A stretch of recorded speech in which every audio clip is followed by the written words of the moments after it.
Hello, I'm Faith Moore, host of the podcast Storytime for Grown-Ups, and author of the novel Christmas Carol. That's Carol with a K. Over on my podcast, we're reading Charles Dickens's novella A Christmas Carol for the month of December. There's a link in the description of this video if you'd like to check that out. My novel, Christmas Carol, is a modern retelling of Charles Dickens's A Christmas Carol, in which the Scrooge character has been reimagined as a workaholic mom named Karol, whose miserliness is not about her money, but her time, and how much time she chooses to spend, or not spend, with her family. To go along with each chapter of Dickens's book, which I'll be reading on my podcast in twice-weekly episodes, I'll be posting a reading of a corresponding section from my own book here on YouTube. In the description of this video, you'll find a link to the book's Amazon page. It's a cozy Christmas read and would make an excellent gift. If you buy a copy, email me a screenshot of your receipt and I'll enter you into a drawing to receive either your money back, making the book free, or an additional signed copy. The email to send that to is in the description of this video as well. And anyone who buys a copy and emails me their receipt is entitled to a free signed book plate, which I would mail to you at no charge. It's a sticker with my signature on it, personalized to you or whoever you're gifting the book to, that you put in the book to turn it into a signed copy. Just let me know in the email who to make the book plate out to and what address to mail it to. In today's episode of Storytime for Grown-Ups, we read Stave 4 of A Christmas Carol, the last of the spirits. So, for today's reading from my book, Christmas Carol, I'll be reading a passage from chapter 20. After visiting several scenes from Christmas in the present with Santa Claus, Carol is faced with a startling future, one in which she's been completely absent from her family for 30 years. Carol blinked up at the ceiling. She felt groggy and a little nauseous. The ceiling seemed out of focus somehow, blurry and sort of in motion. She blinked again, and it snapped back into focus, white tile with little pockmarks. She groaned and lifted a hand to rub her eyes. The skin of her face felt papery and strange, like an old woman's. With a jolt, it all came crashing back in on her. A coma, 30 years, her children grown, one aimless, the other work-obsessed and angry. Her husband in Vermont with some other woman, some other kids, and her an old woman. It was too late. It was all too late. The little girl had lied. Santa Claus had lied. Marley had lied. It had all been for nothing. Or maybe, and she went still at the thought, let her eyes drift over the white-tiled ceiling, maybe it had never happened at all. Maybe everything she had seen had been a dream, concocted by her mind as it drifted in limbo for 30 years.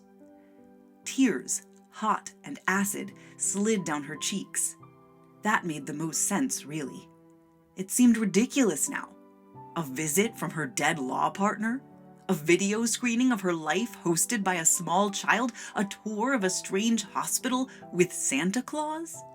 Very obviously a dream, very obviously made up by a mind in pain. She reached up with her strange and transformed hand to wipe the tears from her strange and transformed face. She closed her eyes.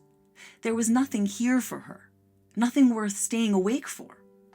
Well, there was Fran, she remembered suddenly.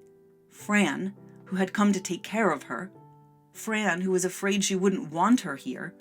Fran, who had lived her life thinking her sister didn't love her, didn't care at all. Could she even face her?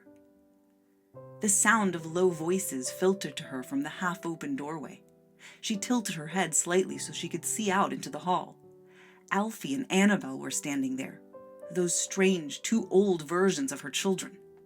Alfie was leaning against the doorframe, his arms crossed over his chest. Annabelle was pacing back and forth in front of them. "Well, I'm not taking her," Annabelle was saying, her voice low but laced with anger. "She'll have to go to some sort of home." "You want to put Mom in a home? You live alone in a giant townhouse. God, Annabelle, you're such a—" "Don't start with me, Alfie. Seriously, are you going to take her?"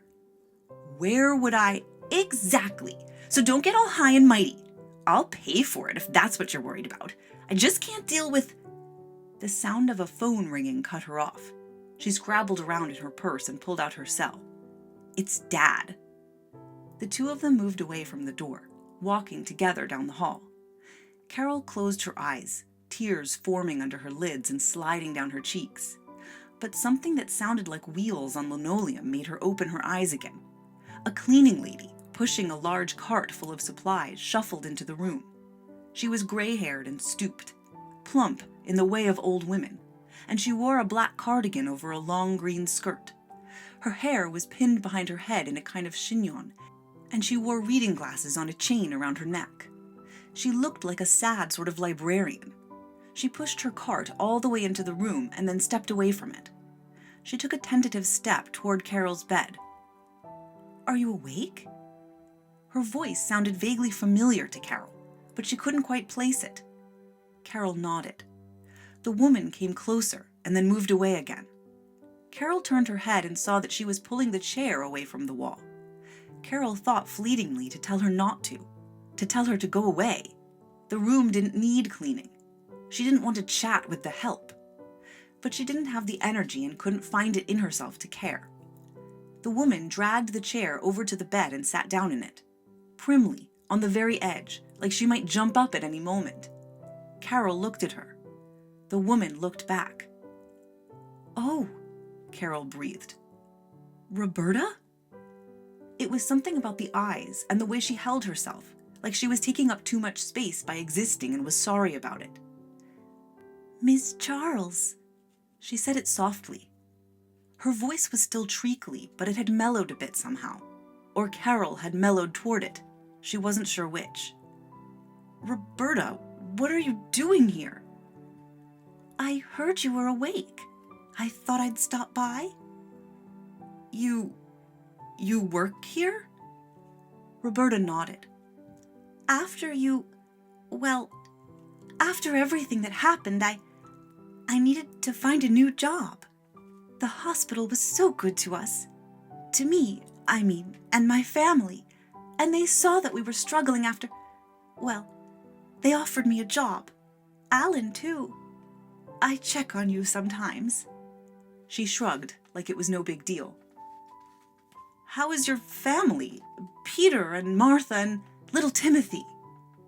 Something like interest had crept over her, and she seized on it. This was easier somehow, talking to Roberta. She was older, yes, but she still seemed like herself, and her aging hadn't thrown Karol's life into utter chaos. Roberta's eyes widened in surprise. I didn't know you knew their names.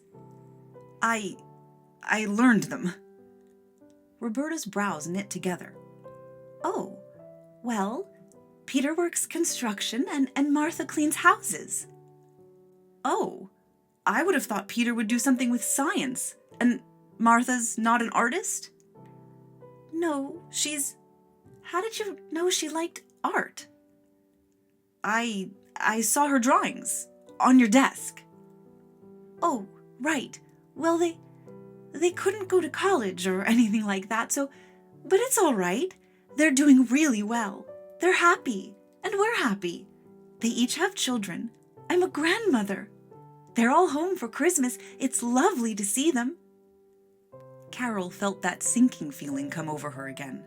That horrible, aching loss. And Timothy? Oh, Roberta breathed. Timothy.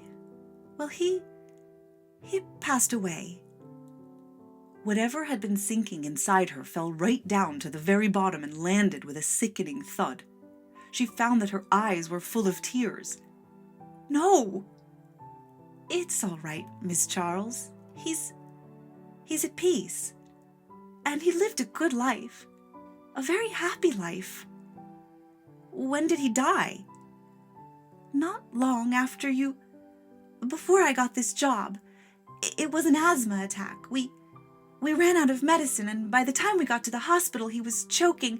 They tried to save him. They did everything they could. We're so grateful. But it was just too late. He was too far gone. Karol reached up and covered her face with her hands. She sobbed into them, huge, racking sobs that shook her whole body and made her face tingle. "Oh, Miss Charles, it's all right. Really, it's..."